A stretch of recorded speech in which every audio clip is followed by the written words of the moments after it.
안녕하세요. 마인드 피지컬 ORG입니다. 단백질이 오히려 우리의 운동 효과를 떨어뜨린다. 20대에서 30대로 넘어가면 신체에는 많은 변화가 일어난다. 특히 운동을 한 후에 회복 속도가 현저히 떨어지며 그로 인한 체력, 지구력, 근력도 같이 떨어지는 느낌을 받는다. 운동선수들은 이러한 현상을 노쇠 현상이라 부르며 영어로는 에이징 커브라고 부른다. 운동 능력에도 여러 가지 능력이 있는데 그중 가장 먼저 떨어지는 것은 반사신경과 유연성이 쇠퇴하기 시작하고 그 다음으로 스피드와 민첩성이 쇠퇴하기 시작한다. 그리고 심폐지구력, 근지구력, 근력 순으로 쇠퇴하기 시작한다. 그래서 체조 같은 유연성을 주로 하는 스포츠 선수들은 20대 초반 어린 나이에 빠른 은퇴를 하게 되고 그 다음 스피드를 겨루는 달리기, 수영 같은 종목의 선수들이 차례로 은퇴 시기를 밟는다. 그리고 운동 능력 중 근력은 가장 쇠퇴가 늦기 때문에 근력의 큰 비중을 차지하는 보디빌딩은 40대 전후로 전성기가 찾아오고 40대 중반부터 근력이 쇠퇴하므로 근육량의 감소가 빨라지고 에이징 커브가 찾아온다. 물론 이러한 지표가 절대값이 되는 것은 아니다. 사람마다 생활 패턴이나 식단 관리 방법, 타고난 유전자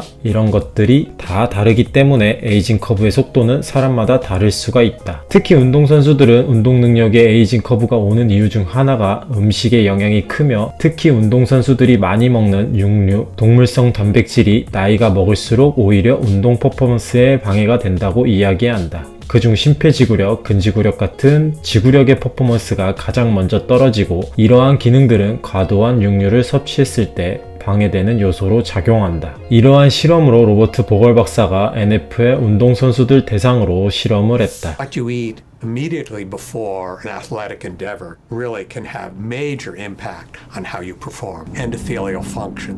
The endothelium is the lining of blood vessels. It regulates blood flow throughout the body. It knows that a particular muscle group or organ needs more blood flow, and it dilates, it opens up. When the endothelium is impaired, it cannot open up. It cannot allow blood flow to increase as much, and therefore impairs athletic performance. Today, we're going to be feeding them 3 burrito breakfasts with a lot of protein. 2 of them have sources of animal-based protein and fat. One is from beef, one is from chicken. Third is a plant-based burrito, which has beans in it. So the protein and the fat came from a plant-based source. Tomorrow, we're going to feed them all bean burritos. We're looking at the impact of eating a different meal on the same people. All right, here's the beef. 2 hours after each meal, the players had their blood drawn and put into a centrifuge. The red blood cells sink to the bottom. An amber-colored fluid called plasma rises to the top. If the plasma is see-through, it means there's not much fat in the blood and the endothelium is likely functioning well.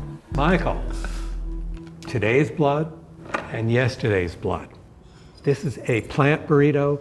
This is a meat burrito. Look at the difference it makes in what circulates in your bloodstream. Cloudy. Cloudy. And that's on top is the fat circulating in your blood from the meat burrito. Gotcha. Griff, you're the vegan.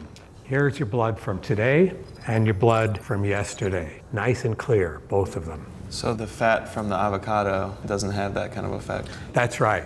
Kenny, you're the fried chicken guy. You want to see your chicken?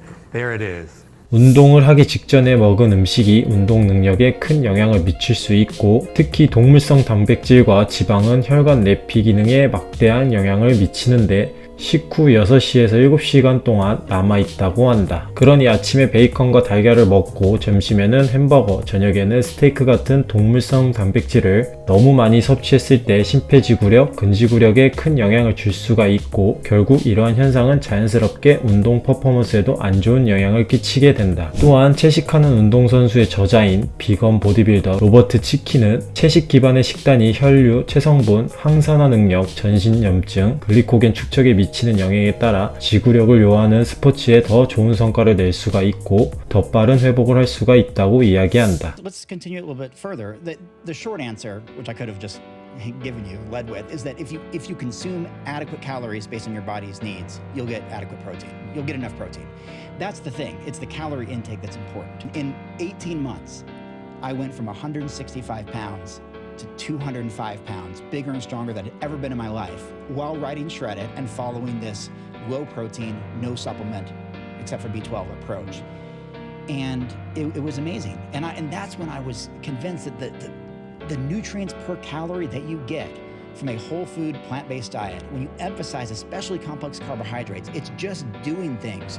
Like Matt said, it's doing things to help your recovery. You're naturally reducing inflammation. You're not eating pro-inflammatory foods, you're eating anti-inflammatory foods. I could train, I was lifting like 120-pound dumbbells in each hand overhead. I'd never done that before. I got really strong. I mean, I'm just using 110-pound dumbbells, no spotter needed. I just do my thing. And that's on a low protein approach. And I think people need to put it to the test to see for themselves, because what you're missing by focusing on protein could be all those benefits of a complex carbohydrate diet that help with energy, recovery, overall fuel, and performance. And I think if people can give that a try, they're going to see a world of difference. 채식의 기본 식단은 곡류, 콩류 기반의 탄수화물과 식물성 단백질이 풍부하고 사이드 메뉴로 비타민, 미네랄, 항산화 물질이 풍부한 각종 과일과 채소를 추천하며 채식에는 섭취하기 힘든 오메가3, 비타민 D, 비타민 B12, 요오드와 같은 영양 성분은 영양제로 보충하면 부족함 없이 채식으로도 영양소 섭취에 문제가 없다고 이야기한다. 그러면서 로버트 치킨은 아침 식사, 운동 전과 운동 후 만들어 먹으면 좋은 단백질 쉐이크 레시피를 공유했다. 1인분 기준 코코넛 워터 1컵, 바나나 1개, 얼린 블루베리 1컵, 얼린 망고 1컵, 얼린 산딸기 1컵, 시금치 같은 녹색 채소 1컵, 케일 1컵, 얼음 2분의 1컵, 모든 재료를 믹서기에 넣고 물 1컵을 부은 뒤 믹스를 해준다. 이렇게 과일과 녹색 채소에 함유된 고에너지 복합 탄수화물이 섞인 스무디는 운동에 필요한 에너지를 제공해 줄 뿐 아니라 항산화 물질이 풍부해 운동 후 염증을 줄이는 데도 도움이 된다고 로버트 치킨은 이야기한다. 생각보다 세계적인 운동선수들이 채식을 통해 좋은 기록을 내고 건강하고 오래 선수 생활을 이어가고 있다. 그러나 운동하는 사람들, 특히 근육을 키우는 사람들에게 아직 비건 식단을 부정적으로 바라보는 시선이 지배적이다. 그러나 근성장을 위해서 너무 많은 육류를 집착하다 보니 필요 이상으로 육류를 섭취해 평소 운동 퍼포먼스 또는 더 나아가 건강에도 안 좋은 영향을 주는 현상이 일어난다. 물론 현 시대 사람이 고기를 완전히 배제하면서 살기는 쉽지 않다. 그러나 필요 이상의 동물성 단백질, 거기에 더 나아가 단백질 보충제까지, 이것들을 너무 집착하는 것은 우리가 본질적으로 집중해야 하는 운동에 오히려 방해가 될 수 있다. 결국 다양한 단백질을 섭취해야 본질에 더 집중할 수 있다는 이야기다. 가장 건강하고 가장 행복하며 가장 보기 좋은 나를 만드는 길은 결국 본인이 어떤 음식을 먹느냐에 따라 달려있다. 신중하면서도 현명하게 음식을 선택해 가장 건강하고 행복하며 보기 좋은 자신을 만들어가길 바란다.